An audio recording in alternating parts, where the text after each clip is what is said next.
بھی کر لیجئے۔ عقیقہ ہمیشہ چھوٹے جانور میں کیا جائے گا، بڑے جانور میں عقیقہ ثابت نہیں ہے۔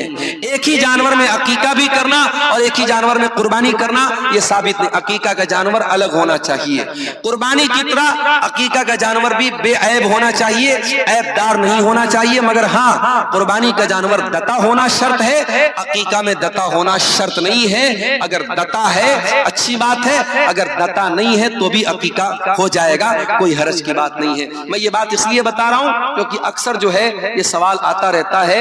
اور دیکھیے یہ مولوی صاحب نے پرچی دی، ایک بچے کی دستار بندی بھی کرنا ہے، بلائیے بچے کو، جلدی سے کر دیں گے اس کی دستار بندی۔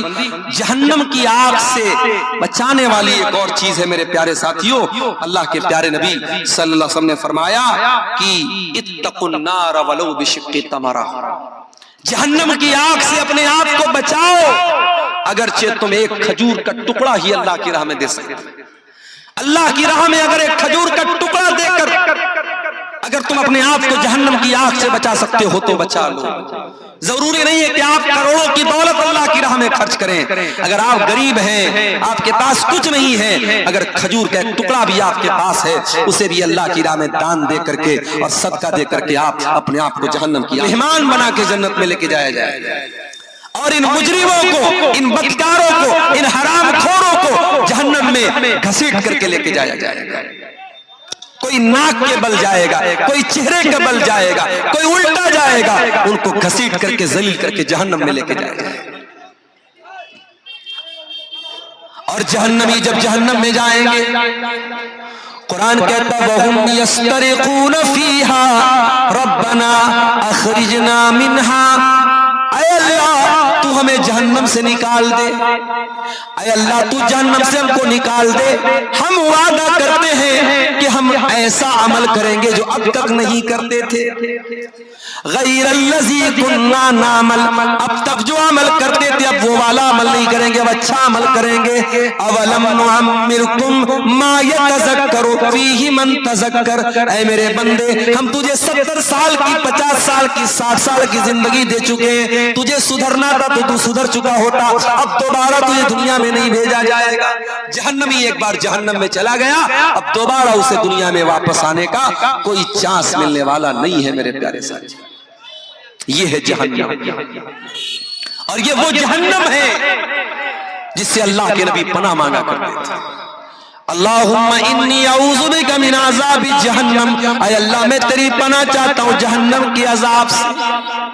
اللہ کے پیارے نبی فرماتے تعوذوا باللہ من النار، جہنم کی آگ سے اللہ کی پناہ مانگا کرو، جو روزانہ 3 مرتبہ اللہ سے پناہ طلب کرے گا جہنم کی آگ سے، اللہ تعالیٰ جہنم کی آگ سے اس کو نجات دے دے گا۔ جب بھی دعا کے لیے ہاتھ اٹھائے کرو، یہ دعا کیا کرو اے اللہ ہم کو جہنم سے بچا، اور صرف اپنے لیے نہیں، اپنے بیوی بچوں کے لیے بھی میرے بھائیوں دعا کیا کرو، اپنے بیوی بچوں کے لیے بھی دعا کیا کرو کہ اللہ مجھے، میری بیوی کو، میرے بچوں کو بھی جہنم کی آگ سے بچا۔ دنیا کی آگ میں اپنے بیوی بچوں کو کبھی ہم جلتا ہوا نہیں چھوڑ سکتے میرے پیارے ساتھیوں، جہنم کی آگ میں ہم کیوں چاہیں گے ہمارے بچے جل جائیں؟ اسی لیے جب بھی دعا کرو ربنا آتنا فی الدنیا حسنہ وفی الآخرۃ حسنہ وقنا عذاب النار، یہ دعا سکھائی گئی قرآن، اور اتنی پیاری یہ دعا ہے۔ آپ حج کرنے جاتے ہیں، عمرہ کرنے جاتے ہیں، خانہ کعبہ کا طواف کرتے ہیں، خانہ کعبہ کے طواف کے دوران حجر اسود اور رکن یمانی کے بیچ میں یہی دعا پڑھی جاتی ہے۔ اتنی امپورٹنٹ دعا ہے، اتنی مہتوپورن دعا ہے کہ آپ اللہ کے گھر میں خانہ کعبہ میں یہ دعا پڑھتے ہیں، اور اس دعا کے اندر اللہ سے 3 باتیں مانگتے ہیں، ربنا آتنا فی الدنیا حسنہ وفی الآخرۃ حسنہ وقنا عذاب النار، اے پروردگار تو ہمیں دنیا کی بھلائی عطا فرما دے، ہمیں آخرت کی بھلائی عطا فرما دے، اور جہنم کی آگ سے تو ہم کو نجات دے دے۔ ابھی آج جمعہ کا خطبہ میں نے آپ کی گاؤں کی مسجد میں دیا.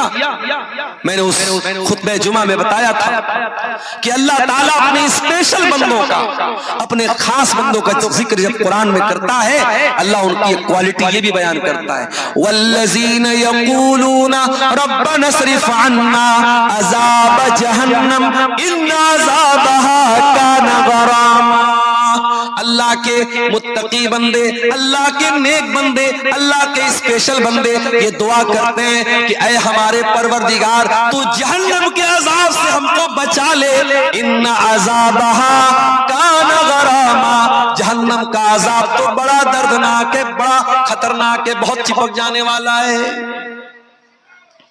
ہم سے کوئی پوچھے عقل مند کون ہے، بدھیمان کون ہے، چتر کون ہے، ہم کہیں گے جس کو پیسہ کمانے کا راستہ آتا ہو، جو خوب پیسہ کماتا ہو، جس کا خوب نام ہوتا ہو، جس سے دنیا میں لوگ ڈرتے ہو، وہی بدھیمان ہے، وہی عقل مند ہے. قرآن کیا کہتا ہے؟ ان فی خلق السماوات والارض واختلاف اللیل والنہار لآیات لأولی الالباب. زمین کی پیدائش کے اندر، آسمان کی پیدائش کے اندر، رات اور دن کے آنے جانے کے اندر عقل مند لوگوں کے لیے نشانی ہے، بدھیمان لوگوں کے لیے نشانی ہے. سوال یہ پیدا ہوا کہ بدھیمان کون لوگ ہیں، عقل مند کون لوگ ہیں؟ فرمایا الذین یذکرون اللہ قیاما وقعودا ویتفکرون فی خلق السماوات والارض ربنا ما خلقت ھذا باطلا سبحانک فقنا عذاب النار. عقل مند وہ لوگ ہیں، عقل مند وہ لوگ ہیں جو غور کرتے ہیں دنیا کے اندر. اس لیے میں کہتا ہوں سائنس پڑھو، وگیان پڑھو. جب تم سائنس پڑھو گے، جب تم وگیان پڑھو گے، تمہیں معلوم ہوگا اللہ کی کائنات کتنی بڑی ہے، اللہ کی دنیا کتنی بڑی ہے، اللہ نے اس دنیا میں کتنی مخلوقات کو بنایا ہے. اور جتنا آپ سائنس کو پڑھیں گے، اگر آپ کا ایمان پکا ہے، آپ کا اللہ کے اوپر ایمان اتنا مضبوط ہوتا چلا جائے گا. بڑے بڑے سائنٹسٹ نے جب انہوں نے قرآن کو پڑھا، انہوں نے نبی کی حدیثوں کو پڑھا، انہوں نے اسلام قبول کیا. امریکہ کا بہت بڑا ڈاکٹر جس نے ماں کے پیٹ میں پیدا ہونے والے بچے کے اوپر جو الگ الگ دور آتے ہیں اس کا اسٹڈی کیا تھا، اس نے اس کا مطالعہ کیا تھا. جب اس نے قرآن کو پڑھا، 1400 سال پہلے جب سائنس کا وجود نہیں تھا، جب یہ بڑی بڑی یونیورسٹیاں نہیں بنی تھیں، یہ بڑی بڑی ریسرچ نہیں ہو رہی تھی، اس نے جب قرآن پڑھا اور قرآن کی آیتوں کو جب اس ڈاکٹر نے دیکھا، اس پروفیسر نے دیکھا کہ قرآن کہتا ہے کہ ہم نے ماں کے پیٹ میں حقیر پانی سے بچے کو پیدا کیا اور پہلے ہم نے اس کو علقہ بنایا، پہلے نطفے سے ہم نے علقہ بنایا، علقہ سے مضغہ بنایا، پھر ہم نے گوشت اس کے اندر پیدا کیا، ہڈیاں پیدا کی، گوشت چڑھایا اور پھر جیتا جاگتا انسان بنایا. اس ڈاکٹر نے وہ حیران رہ گیا کہ 1400 سال پہلے مائکروسکوپ بھی نہیں تھا، الٹرا ساؤنڈ بھی نہیں تھا اور یہ مشینیں بھی نہیں تھی. محمد کو کس نے بتایا؟ اللہ کے نبی صلی اللہ علیہ وسلم کو کس نے بتایا کہ ماں کے پیٹ میں بچے کے اوپر یہ الگ الگ دور آتے ہیں؟ وہ سائنسداں اسلام قبول کر لیتا ہے اور سعودی عرب میں اس زمانے میں بہت بڑی کانفرنس ہوتی ہے اور وہاں آ کر کے وہ اسلام قبول کرنے کا اعلان کرتا ہے اور کہتا ہے کہ میرا دل یہ کہتا ہے کہ محمد رسول اللہ کو یہ باتیں اللہ نے بتائی تھی، کیونکہ اس زمانے میں سائنس نہیں تھی، اس زمانے میں وگیان نہیں تھا. میرے بھائی آپ جتنا پڑھیں گے، جتنا مطالعہ کریں گے، جتنا کائنات پر غور کریں گے، اتنا آپ اللہ تعالیٰ کے قریب آئیں گے. اسی لیے اللہ کہہ رہا ہے میرے عقل مند بندے وہ ہیں جو زمین و آسمان پر غور کرتے ہیں، اور جب زمین و آسمان پر غور کرتے ہیں تو وہ اس نتیجے پر پہنچتے ہیں ربنا ما خلقت ھذا باطلا. اے اللہ اتنی بڑی کائنات کو تو نے بیکار نہیں بنایا، اس دنیا کو تو نے ایک مقصد کے تحت بنایا ہے، دنیا کو تو نے بے مقصد نہیں بنایا ہے. سبحانک فقنا عذاب النار. اے اللہ تو پاک ہے، تو ہمیں جہنم کی آگ سے بچا لے. تو میرے بھائیوں، کیا ہماری اور آپ کی ذمہ داری نہیں ہے کہ ہم اور آپ ان چیزوں کو جاننے کی کوشش کریں جو ہمیں جہنم کی آگ سے بچانے والی ہیں. آج کی تقریر میں میں یہ بھی آپ کے سامنے رکھنا چاہتا ہوں کہ وہ کون سی چیزیں ہیں جو ہمیں جہنم کی آگ سے بچانے والی ہیں. چند چیزیں، زیادہ وقت نہیں ہے، زیادہ تفصیل کا موقع بھی نہیں ہے، چند چیزیں جو جہنم کی آگ سے ہمیں بچانے والی ہیں. آئیے ذرا ہم قرآن و حدیث کی روشنی میں دیکھتے ہیں کون کون سی ایسی چیزیں ہیں جو جہنم کی آگ سے ہمیں بچانے والی ہے، تاکہ ہم ان باتوں پر عمل کریں اور اپنے آپ کو اور اپنے بیوی بچوں کو جہنم کی آگ سے ہم بچانے کی فکر کریں. اس میں سب سے پہلی چیز جو ہے میرے پیارے ساتھیوں، ایک اللہ کی توحید کا اقرار کرنا. جب تک آپ توحید پر نہیں آئیں گے، جب تک آپ اپنے آپ کو شرک سے نہیں بچائیں گے، آپ جہنم کی آگ سے اپنے آپ کو نہیں بچا سکتے.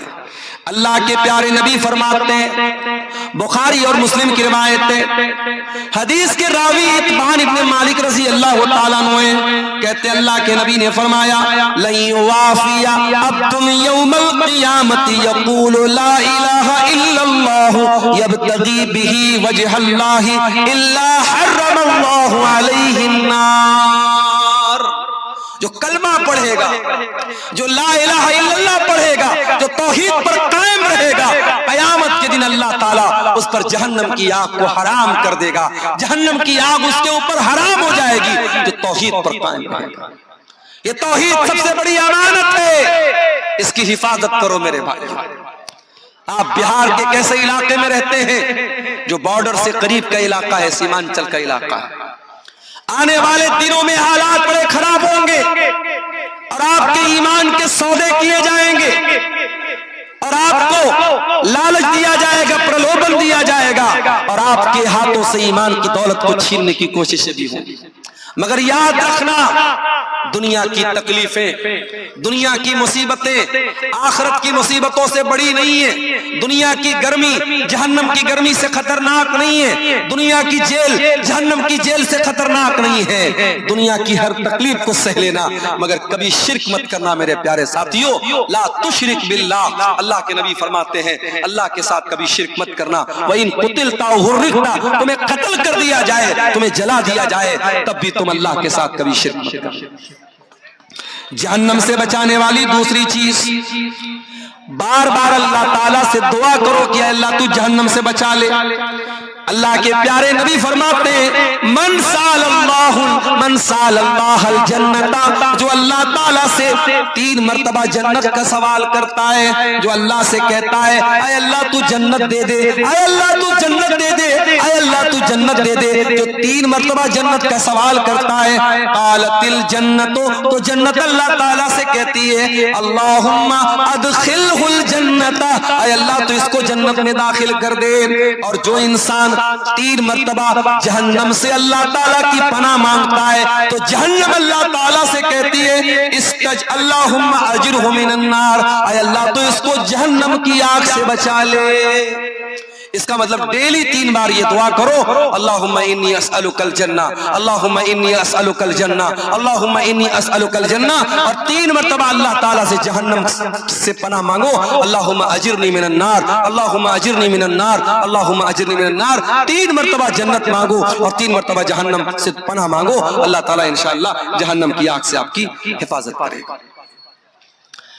ایک اور چیز سن لیجیے، فجر اور عصر کی نماز سب سے مشکل نماز. عام طور سے فجر کے ٹائم بھی انسان سویا رہتا ہے، عصر کے ٹائم بھی دوپہر میں آرام کرتا ہے. یہ 2 نمازیں بڑی مشکل ہیں. ان 2 نمازوں کو جو پابندی سے جماعت کے ساتھ پڑھے گا، اللہ کے پیارے نبی فرماتے ہیں صحیح مسلم کی روایت ہے لن یلج النار احد صلی قبل طلوع الشمس وقبل غروبها. جو انسان سورج کے نکلنے سے پہلے والی نماز اور سورج کے ڈوبنے سے پہلے والی نماز پڑھتا ہے، یعنی فجر کی نماز پڑھتا ہے اور عصر کی نماز پابندی سے پڑھتا ہے، وہ جہنم کی آگ میں نہیں جائے گا. فجر اور عصر کی نماز پابندی سے پڑھو میرے پیارے ساتھی. اس کا مطلب یہ نہیں باقی 3 ٹائم کی نماز معاف ہے، نماز تو 5 ٹائم کی پڑھنا ہے، مگر چونکہ یہ 2 نماز ایسی ہے عام طور سے لوگ غفلت کرتے ہیں، لاپرواہی کرتے ہیں۔ رات میں بستر پہ جلدی سونے جایا کرو، آج کل جاڑے کا موسم ہے، رات میں 10 بجے بھی اگر آپ بستر پہ گئے، 11 بجے بھی آپ گئے، 5 بجے صبح فجر کی اذان ہو رہی ہے، آپ کے پاس 6 گھنٹے بچ رہے ہیں، 7 گھنٹے بچ رہے ہیں، آرام سے آپ اپنی نیند پوری کیجئے، موبائل کے اوپر الارم لگا لیجئے اور فجر کی نماز آپ پڑھیے، اور اسی طریقے سے عصر کی نماز بھی آپ جماعت کے ساتھ پڑھیے۔ یہ 2 نمازیں آپ کو جہنم کی آگ سے نجات دلائیں گی۔ اس کے بعد اللہ کے نبی فرماتے ہیں ظہر کی پہلے 4 سنتیں، ظہر کے فرض سے پہلے 4 سنتیں پڑھنے والا بھی جہنم سے بچایا جائے گا۔ ام حبیبہ کہتی ہیں اللہ کے پیارے نبی نے فرمایا من حافظ علی 4 رکعات قبل الظہر، جو ظہر کے پہلے 4 رکعت پابندی سے پڑھتا ہے، وہ 40 بعدها، اور ظہر کے بعد 4 رکعت پابندی سے پڑھتا ہے، حرمہ اللہ علی النار، اس انسان کے اوپر اللہ تعالی جہنم کی آگ حرام کر دیتا ہے۔ ظہر کے پہلے 4 رکعت اور ظہر کے بعد 4 رکعت، اب یہ 4 آپ اکٹھے بھی پڑھ سکتے ہیں اور 4 کو 2 رکعت کر کے بھی پڑھ سکتے ہیں۔ اچھا سیمانچل میں آتا ہوں، لوگ یہ نہیں سوال کرتے مولوی صاحب بے نمازی کا انجام کیا ہوگا، لوگ یہ سوال نہیں کرتے کہ سود کھانے والے کا انجام کیا ہوگا، لوگ یہ سوال نہیں کرتے زنا کرنے والے کا انجام کیا ہوگا۔ ایک سوال بہت ہوتا ہے مولوی صاحب عقیقہ نہیں ہوا ہے میرا، عقیقہ نہیں ہوا ہے میرا، میرے باپ نے عقیقہ نہیں کیا ہے، کیا میں اپنا عقیقہ خود کر سکتا ہوں؟ یا میں نے اپنے بچے کا عقیقہ 7ویں دن نہیں کر سکا، میں بچہ بڑا ہو گیا آج، تو کیا آج میں عقیقہ کر سکتا ہوں؟ عقیقہ کے بارے میں بہت سوال ارریہ میں، کشن گنج میں، پورنیہ میں